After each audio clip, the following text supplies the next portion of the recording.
TV channel. I hope you're all staying safe and well, and it's with the usual trepidation we take a step over to the BBC today to look at one of their productions. Them and is it something called Stan as well, linked in with this.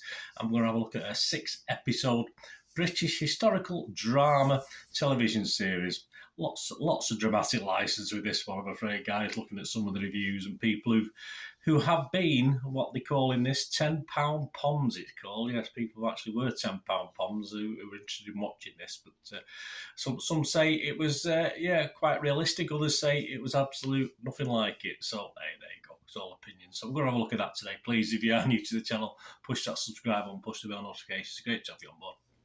Everything film and TV, drama reviews like this, film reviews, information vlogs, everything we can put out, that's for sure, in this. And it'd be great to have you on board. If you could give us a little like, it'd be much appreciated. So the series director for this was Anna Kokinas and Jamie Magnus Stoner. It was based on a novel by Susan Wilson.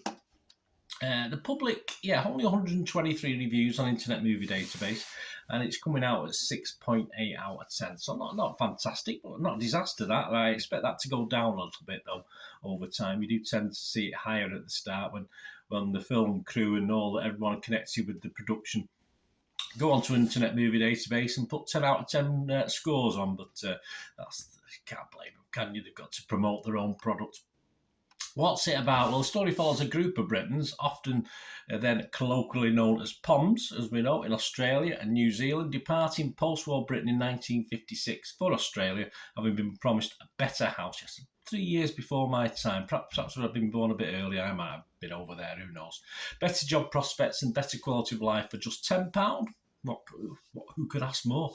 However, the group soon learn life in Australia is not as promised. Struggling with their new identity as immigrants, the series follows their triumphs and pitfalls as they adapt to a new life in a new country far from Britain and familiarity. Yeah, a bit warmer, a bit sunnier. Stars plenty of well-known faces, this one. Got Warren Brown, Faye Marsley, Michelle Keegan, Alistair Bradman, Sarah Fernari, Bernie Schwertz, Libby Fleming, Nick English, Michael McHugh, Tara Morris, Alex Andrews, Penny Day, Rowan Davey and Jake Ryan, to name just a few, or probably most of them actually. And it premiered on Sunday the 14th of May 2023 on BBC One. I'm recording this on Tuesday the 16th of May. As I binge watched it, yes, because all episodes are available on BBC iPlayer. So you know me, I like to get this done and dusted as quickly as I can. Right, critics-wise, nothing on Metacritic, nothing on as a breakdown on Rotten Tomatoes, but we just have a figure. We have a 63% positivity. I've no idea how many critics that's based on. It's just a figure on Rotten Tomatoes, so it's far too early for them. But we do have some critics' opinions. My thanks to Wikipedia for these. Anita Singh from The Telegraph gave it 4 out of 5. She said, solidly enjoyable Sunday night drama in which writer Danny Brocklehurst weaves his plots and characters with confidence.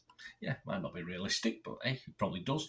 Morgan Cormack from the Radio Times gave it 3 out of 5 and said, an intriguing period piece that will definitely teach viewers a thing or two. Will it, really? And added that although the stories were written so convincingly, you only hope they could have had the breathing room to be contemplated more. I don't disagree with that one.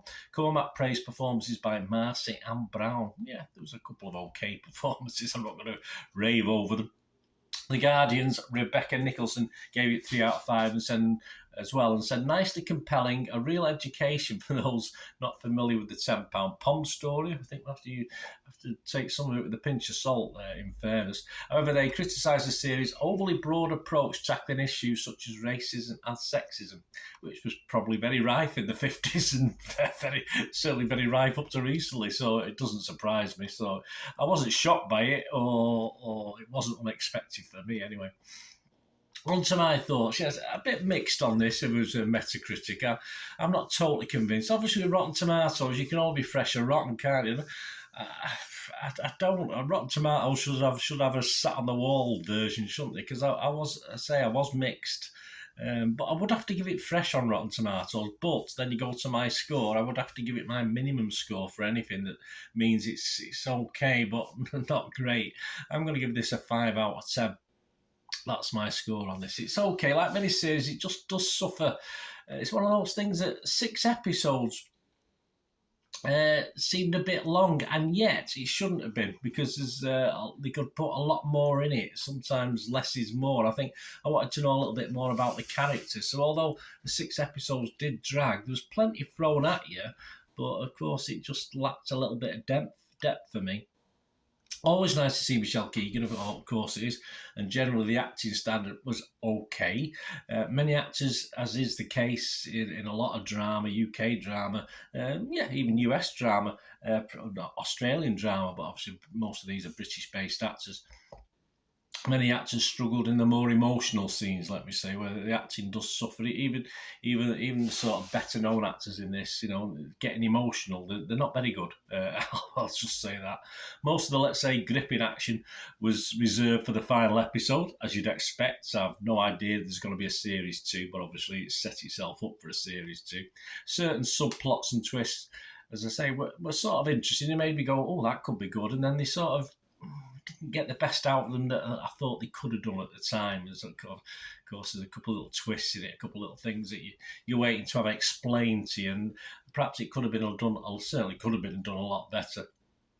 For me, it's always good to see a non-US or UK period drama, and the backdrop was okay. A little bit limited on location, of course. I'm not sure. I mean, it's probably shot in New Zealand for convenience. I have no idea. I've not checked on that. But costs, it's the BBC and Stan. Costs obviously come into it, so they have to limit the budget. I wouldn't mind seeing a more period Australia, as in towns and cities, but of course that would take a little bit more production cost to put together, but it was okay. It's a nice change from the UK and the US, as I said. Possibly better not as a binge watch. I did watch this over the course of an afternoon and an evening, and perhaps that's why it did drag just a little bit in parts for me. But overall, could have been deeper, more interesting. Lots of dramatic license used, of course. Lots of criticism on what happened in this. But some say it's sort of real, some say it's not. But you get all the cliches thrown at you in a 6-episode drama. If it was standalone, then yeah, fair enough. You probably want to throw as much at it as you can to be interesting. But it doesn't quite work because of that. As I said, sometimes less is more. But it's okay. But it definitely missed a trick for me. I thought it could have been. I thought it was going to be a lot better than it actually was. But it could have been worse. But get an okay middle of the road 5 out of 10. It wasn't a total waste of 6 times 45-50 minutes of my life. So. And I could do other things while it was on as well. So, hey, it's not too bad, is it? There you go. Let me know what you think, guys. It'd be great to hear from you. Thanks for watching. Until we meet again, last one thing, don't I? Please stay safe, everyone. Bye for now.